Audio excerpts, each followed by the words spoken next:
The time is precisely 1:15 p.m. This is the Sri Lanka Broadcasting Corporation. Here's the news edited by Danushka Madhavala and read by Chandima Veerakorn. The headlines. President Wickramasinghe visited the chief prelates of the Malwathu Asgiri chapters. The President engaged in progressive discussions on the country's economic and financial progress with chief prelates of the two chapters. India has commended the Sri Lanka's decision of debt restructuring with the creditors. The Acting Minister of Education requests the teachers and principals to continue their teaching activities without getting involved into political agendas. It is stressed that the SLBC is a university for the future scientists. Navy intercepts fishing trawler with nearly 200 kilograms of heroin and crystal methamphetamine. Foreign Minister Ali Sabri to undertake an official visit to Japan. In foreign news, Honduras ex-president sentenced to 45 years for helping drug traffickers. In sports news, South Africa beats Afghanistan to qualify for the ICC World Cup 2024 finals. Chris Silverwood resigns as Sri Lanka cricket head coach. Local stories in detail. President Ranil Wickramasinghe visited the chief prelates of the Malwathu chapter, Most Venerable Tippatuave Sri Sumangala Mahanayaka Thera, and the chief prelate of the Asgiri chapter, Most Venerable Warakagoda Sri Gnanaratana Nayaka Thera, during his visit to Kandy this morning, and received their blessings. The President engaged in progressive discussions on the country's economic and financial progress with the prelates. The President's media division said the President presented the Greater Kandy Urban Plan to the chief prelates. India has commended Sri Lanka's decision of debt restructuring with the creditors and said it will continue to support the island nation's economic recovery, including promoting long-term investments.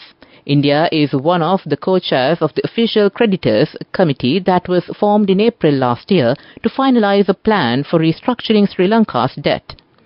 The Sri Lankan government said it has finalized a long-delayed debt restructuring agreement for $5.8 billion with its bilateral lenders, including India and China. India's Ministry of External Affairs said that following the approval by the IMF for the Extended Fund Facility for Sri Lanka on 20th March 2023, the Official Creditors Committee was launched on 13th April 2023 to hold talks among Sri Lanka's bilateral creditors to finalize a plan for restructuring Sri Lanka's debt. It said this milestone demonstrates the strong progress made by Sri Lanka in stabilizing its economy and moving towards reform and growth. Minister Dr. Bandula Gunawardena requests the teachers and principals to continue their teaching activities without getting involved into political agendas. The minister further says that the requests made by the teachers and principals cannot make through the financial allocations made by this year's budget.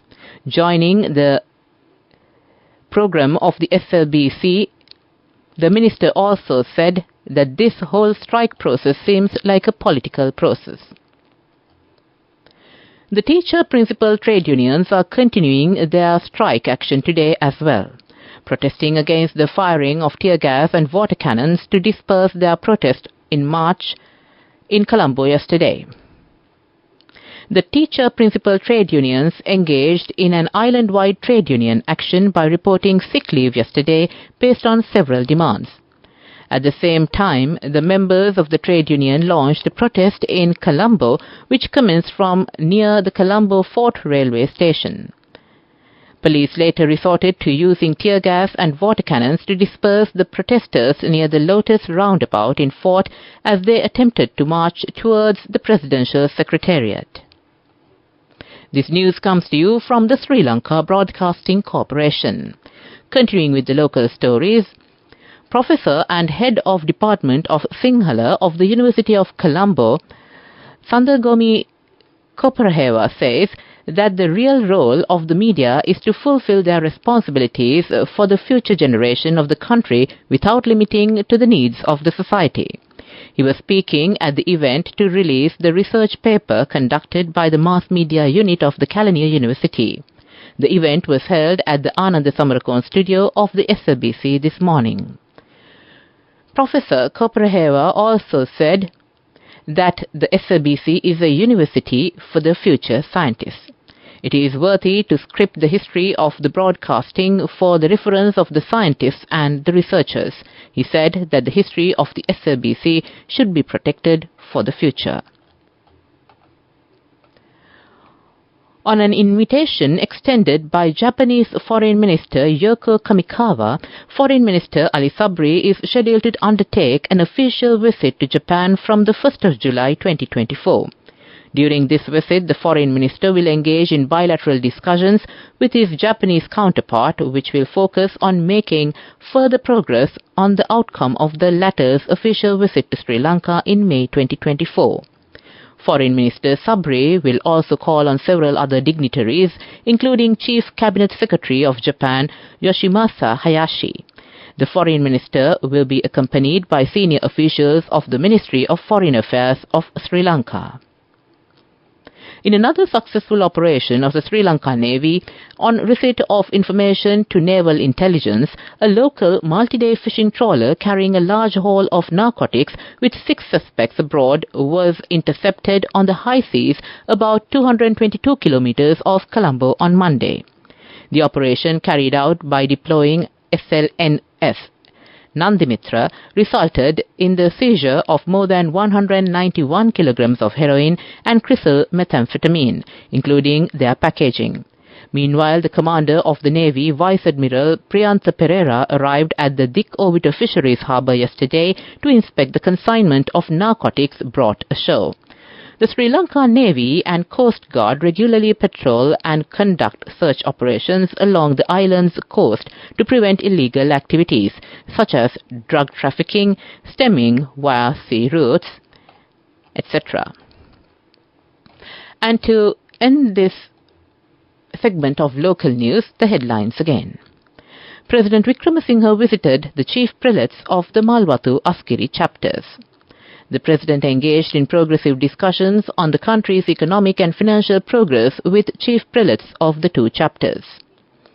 India has commended Sri Lanka's decision of debt restructuring with the creditors. The Acting Minister of Education requests the teachers and principals to continue their teaching activities without getting involved in political agendas. It is stressed that the SLBC is a university for the future scientists. Navy intercepts a fishing trawler with nearly 200 kilograms of heroin and crystal methamphetamine. Foreign Minister Ali Sabri to undertake an official visit to Japan. That ends the local news for now. The main news story is brought to you by Sinhala Mahatmya. And on the main news story, Minister of Agriculture and Plantation Industries Mahinda Amaravira announced that a national week for the implementation of the Youth Agri-Entrepreneurship Village program will be held from the 1st to the 7th of July. He also stated that the government has decided to provide free MOP fertilizer for paddy cultivation to farmers for the next 2 seasons. Minister Amaravira made these remarks during a press briefing themed Collective Path to a Stable Country, held at the Presidential Media Centre yesterday. The main news story was brought to you by Sinhala Mahatmya. Moving on to Watchlight, the National Building Research Institute has issued early landslide warnings for 4 divisional secretariat divisions in 2 districts. Accordingly, amber colour early landslide warnings have been issued for Padukka area in Colombo district and Ratnapura, Kuruvita and Alapatha divisional secretariat divisions in Ratnapura district. This warning will be valid until 4 p.m. today. That came to you in Watchlight. Coming up, World News.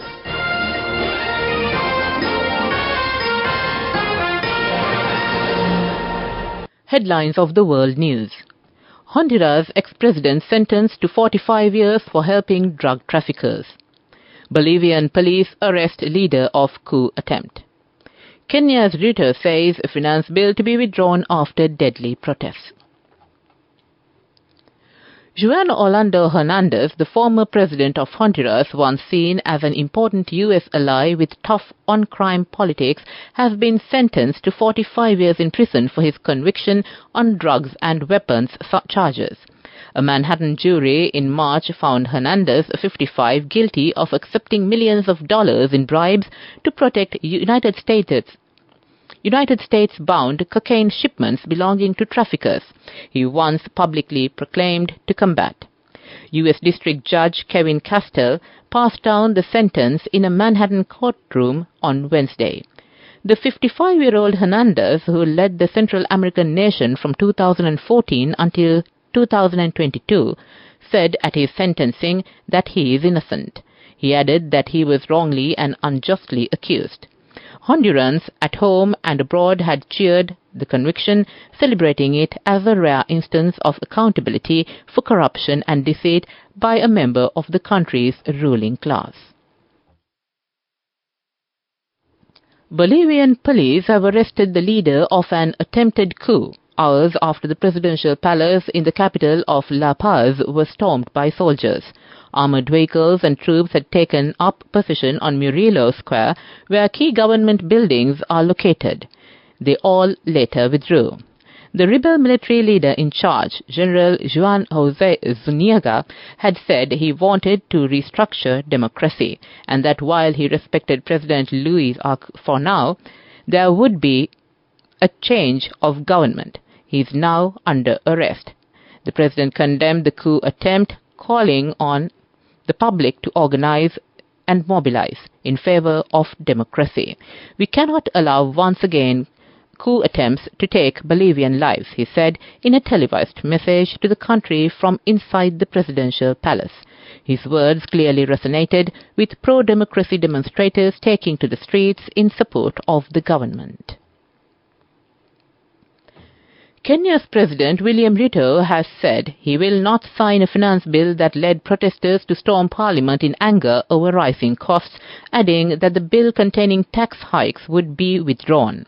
Ruto said he would now start a dialogue with Kenyan young people without going into details and work on austerity measures, starting with cuts to budget of the presidency to make up the difference in the country's finances. His comments came after dozens of people were reported killed and scores more wounded as police broke up rallies against the contentious bill.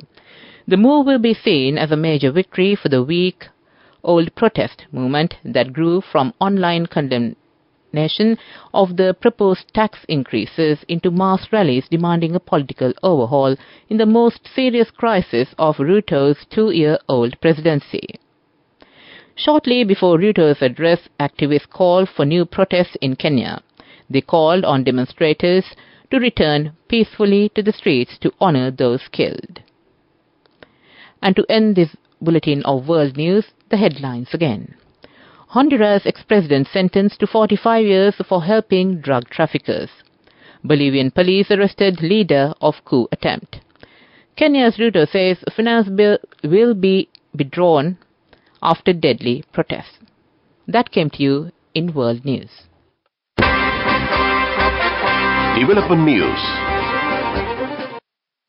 And on the development news, U.S. Ambassador Julie Chung says the U.S. government is happy with the manner in which Sri Lanka has come to sign a debt restructuring deal with bilateral creditors. She was speaking at the inaugural Sri Lanka Strategic Trade Forum yesterday. Addressing the forum, she said that this is a tremendous positive step. The U.S. ambassador also said that though there is a long way to go, the implementation of the IMF program and the current reforms that are taking place too are praiseworthy. The event was co-hosted by the U.S. Embassy and Sri Lanka Department of Import and Export Control and convenes a diverse audience from government and the private sector to raise awareness about trade security practices that can provide a competitive advantage for global trade hubs. That came to you in Development News. Moving on with sports news. South Africa beats Afghanistan to qualify for the ICC World Cup 2024 finals. Afghanistan won the toss and elected to bat first and only capable to score 56 runs.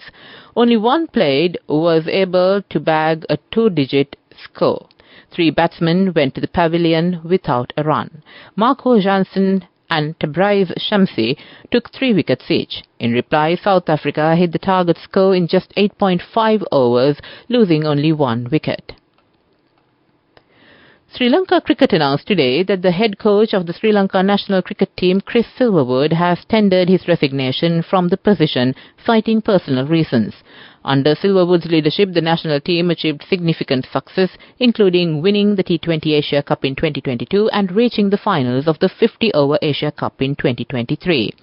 The team also secured several bilateral series victories both at home and abroad, notably a home series win against Australia in the 50-over format and 2 away test series wins over Bangladesh.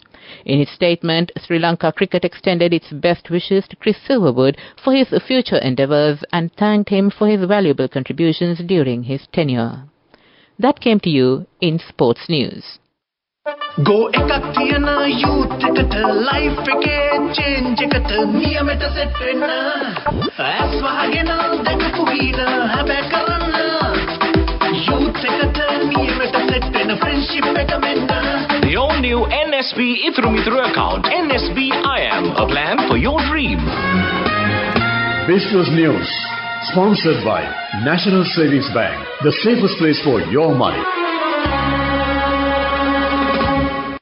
The President's Media Division says that Sri Lanka signed debt treatment agreements in Beijing a short while ago with China Exim Bank to restructure $4.2 billion of debt.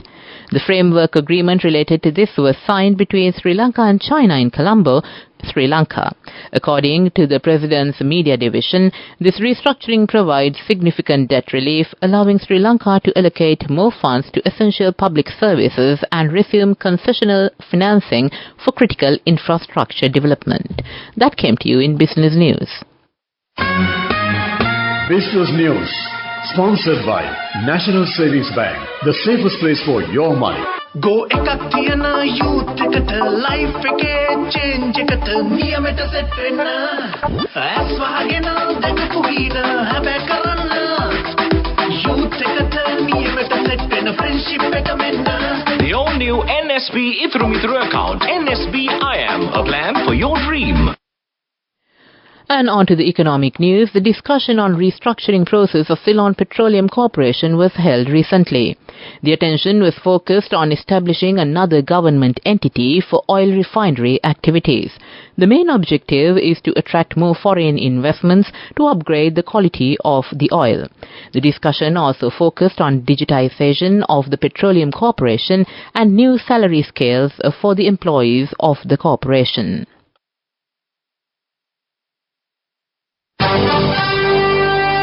Weather report. And finally, we take a look at the weather report. Showers will occur at times in western, Sabaragamuwa and northwestern provinces and in Kandy, Nuwara Eliya, Galle and Mathura districts. Several spells of showers may occur in Matale and Hambantota districts. Strong winds of about 40 to 50 km per hour can be expected at times over the western slopes of the central hills, northern, north-central and northwestern provinces and in Trincomalee, Hambantota and Munaragala districts. That came to you in the weather report. And to conclude this bulletin of news, the headlines again. President Wickramasinghe visited the chief prelates of the Malwatu Askeri chapters. The President engaged in progressive discussion on the country's economic and financial progress with chief prelates of the 2 chapters. India has commended Sri Lanka's decision of debt restructuring with the creditors. The Acting Minister of Education requests the teachers and principals to continue their teaching activities without getting involved in political agendas. It is stressed that the SLBC is a university for the future scientists. Navy intercepts a fishing trawler with nearly 200 kilograms of heroin and crystal methamphetamine. Foreign Minister Ali Sabri to undertake an official visit to Japan. In foreign news, Honduras ex-president sentenced to 45 years for helping drug traffickers. In sports news, South Africa beats Afghanistan to qualify for the ICC World Cup 2024 finals. Chris Silverwood resigns as Sri Lanka cricket head coach. With that, we conclude this bulletin of news from the Sri Lanka Broadcasting Corporation.